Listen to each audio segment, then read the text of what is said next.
In November of 2022, California voted and passed a law prohibiting tobacco retailers from selling flavored tobacco products, including flavored vapes. Effective in January 2024, California Governor Gavin Newsom signed Law AB 935 to strengthen the enforcement and limit tobacco retailers. People who vape can no longer get flavored products. So these are disposable vapes. Flavored tobacco. This week we've been discussing California laws. But many told me over the phone that this ban will kill their businesses.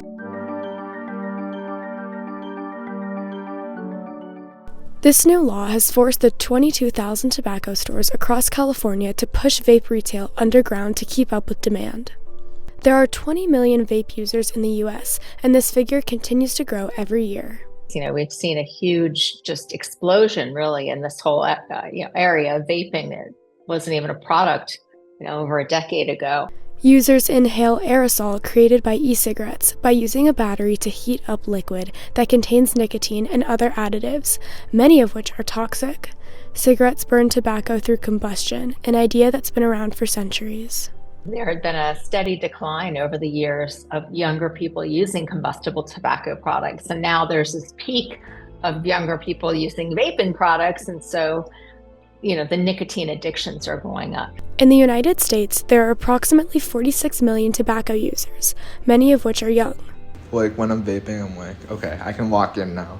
I'm like in the zone, I have everything I need. I just say stress-wise, it's very helpful. Like if I have a test, I'm like, wait, maybe the vape would help. I started vaping sophomore year of high school. All my friends had them, so I kind of just naturally picked up theirs and then started hitting it. I like the sensation it makes me feel. Like I like the head rush. I like doing tricks. And I also like, it gives me something to do when I'm kind of bored. Experts say the nicotine in vapes is as addictive as smoking. It's cool to be vaping. They're driven oftentimes by curiosity, young people, and so they're curious about vape. I don't think people understand the addictive nature of nicotine, and it's very hard to quit.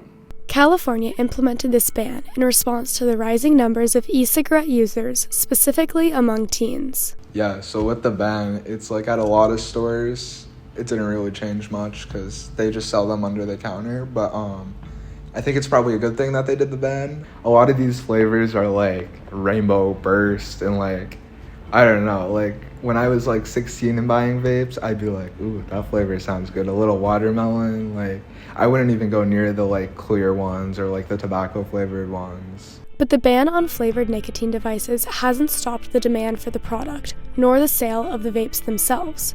Smoke shops find new and creative ways to get around these laws and continue the sale of the now banned flavored vape devices. So the protocol, part of the loophole is buying these vapes online, and that's how we've changed our day-to-day protocol with the sale of that, and that's the only thing that we have in the store that we had to change, which is kind of different, and it was a little challenging.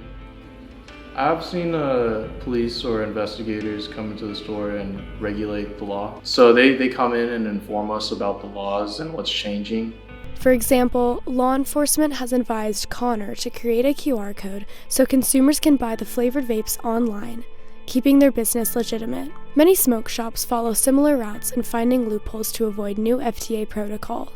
This main issue is what drives police to enforce the law. I think it is a serious problem, and really what's a challenge is in any area of FDA, there's limited money for enforcement. So I don't think we've seen the end of this for sure, but it's a huge time lag. And during that time, a lot of mischief happens. The reality is, police are trying to enforce the law through search warrants. Our detectives go out in both an undercover assignment and as also uniformed and provide two things, education and enforcement. It seems like every time we create a law, people are going to find a way to go around those laws. We go back even to prohibition of alcohol. It didn't stop people from drinking. They came around it. That's why we focus more on the education part of this. We go into the schools. We do presentations for not only the students, but for the parents. the teachers, so they know what they're looking for, to educate children so they can make their own decisions as they grow into adulthood. Is this something I want to do or not?